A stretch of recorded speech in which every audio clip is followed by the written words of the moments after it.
Hi, I'm Anuttama. I've been making these videos about palmistry and astrology, subjects that people tend to equate with fortune telling. And I thought I should make a quick video to talk about the subject of predestiny and also explain a little bit about karma. Sometimes when you think of fortune telling, you think, well, what is inevitably what's going to happen to me, and that there's no way to avoid it. Well, of course that's not true. That wouldn't give you any reason to, first of all, enjoy life or to try to improve it at all. So for instance, if I talked about your lifeline where it talks about your physical vitality, if you have a really weak lifeline because you smoke cigarettes and engage in harmful eating habits or lack of exercise, if you change your activities, then naturally your health and your vitality will improve. On the other hand, if you consider that the material world is made in such a way that it's completely fair, when we live our lives, it's actually impossible to live them without harming other living entities.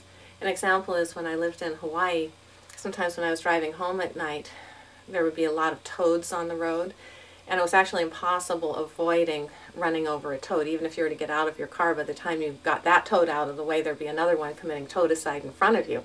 So it's actually really completely impossible to avoid running over toads unless I was willing to give up driving altogether, and that wasn't an option that I was willing to take. So I guess you could say, entangled in the material world's complexities, and that is a bad thing to do. So what is the solution to that?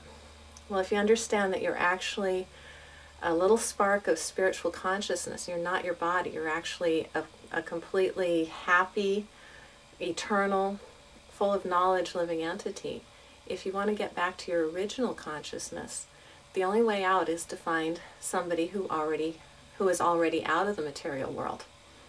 In an ancient scripture called Bhagavad Gita, it said, Tadvidi pariprasena sevaya upadeksanti te jnanam jnaninas tattvadarshina. Just try to learn the truth by approaching a spiritual master. The self-realized soul can impart knowledge unto you because he has seen the truth. So it's really the only way out. If you don't do that, yes, you can improve things. You can minimize the kind of bad behavior, harm that you do on others. And then what you take with you is the kind of consciousness that you've developed. If you developed a merciful, happy, kind consciousness, that's what you take with you when you leave this body. If you've developed an angry, bitter, hateful consciousness, then I'd say you're pretty much impoverished. But again, that's what you take with you when you leave.